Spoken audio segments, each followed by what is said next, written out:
देश भर में पिछले एक हफ्ते से बागेश्वर धाम की चर्चा हो रही है। मीडिया में भी यही नाम छाया हुआ है।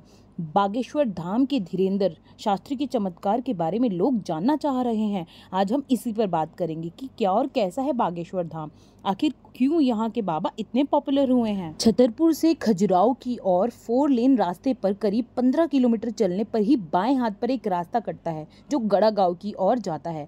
रास्ते पर लगे बोर्ड और होर्डिंग से ही अंदाजा हो जाता है कि यह रास्ता आम नहीं है। चौराहे पे खड़े ई रिक्शा और टेम्पो 10 से 20 रुपए लेकर बागेश्वर धाम सरकार तक ले जाने की आवाजें लगाते हैं। ऊंचे नीचे व उबड़ खाबड़ गड्ढों से भरे रास्ते पर 2 किलोमीटर चलने के बाद शुरू होता है गड़ा गांव, जहां इन दिनों श्रद्धालुओं और दुखियारों का डेरा है। 1000 लोगों की आबादी वाला गड़ा गांव के दूसरे छोर पर एक छोटी सी पहाड़ी और यहीं पर स्थित है बागेश्वर धाम। पहाड़ी पर चढ़ने के बाद आपको 2 छोटे छोटे मंदिर नजर आएंगे। इनमें से एक है भगवान बागेश्वर महाराज यानी शंकर जी की छोटी सी बड़िया। ये इतनी छोटी है कि शिवलिंग को स्पर्श करना हो तो झुककर भी एक आदमी मुश्किल से जा पाए। यहाँ के सेवादार दीपेंद्र बताते हैं कि ये चंदेल कालीन प्राचीन मंदिर है, पर इसे बागेश्वर क्यों कहते हैं, इसके बारे में उन्होंने बताया कि चूंकि इस पहाड़ के आसपास घना जंगल था जिसमें बाघ घूमते थे, इसलिए इसे बागेश्वर कहते थे, जो कि अब बागेश्वर बोले जाने लगा है। महादेव की इस मडिया के पास ही बना है बालाजी धाम हनुमान जी महाराज का नया मंदिर। बागेश्वर धाम महाराज के आचार्य धीरेंद्र शास्त्री इन्हें बालाजी के उपासक हैं और कहते हैं कि उनको इन्हीं की सिद्धि मिली है। इन्हीं के दम पर वह लोगों का भूत व भविष्य बताते हैं। बालाजी के मंदिर से सटकर ही लगा है एक बड़ा सा पेड़, जिससे चिपटकर लोग चीखते चिल्लाते रहते हैं। इसके बारे में दीपेंद्र कहते हैं कि ये प्रेत बाधा से ग्रसित लोग हैं जो यहाँ मंगलवार और शनिवार को आते हैं। इस पेड़ में पॉजिटिव एनर्जी है और उसे छूकर या इसे चिपट कर इन लोगों के दिमाग पर छाई नेगेटिव एनर्जी दूर हो जाती है।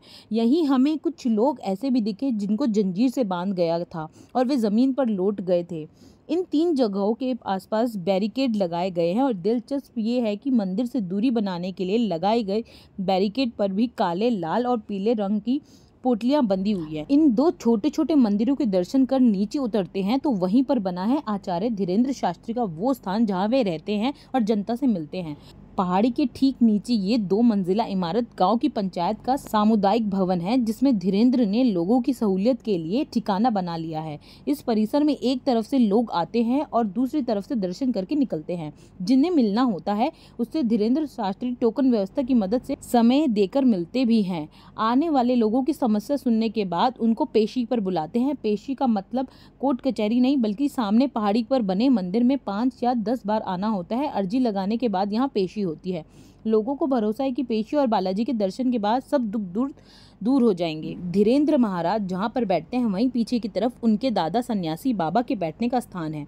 बेहद सामान्य तरीके से रहने वाले धीरेंद्र शास्त्री कैसे बागेश्वर धाम सरकार के नाम से जाने जाने लगे, तो पूछने पर उनके मित्र रिकी सिंह बताते हैं कि इनके परिवार में पुरोहित का काम होता था। इनके दादा भी यही काम करते थे, यानी कि पर्चा पर कुछ लिखकर भूत भविष्य बताने का काम।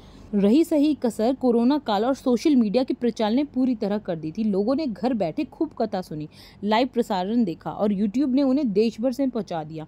बस फिर क्या था, महाराज की ठेठ बुंदेली बोली, उनका लड़कपन, बोलचाल की अदा, अपने बालाजी पे अटूट भरोसे ने उनको पिछले 2 साल से भारी लोकप्रिय कर दिया।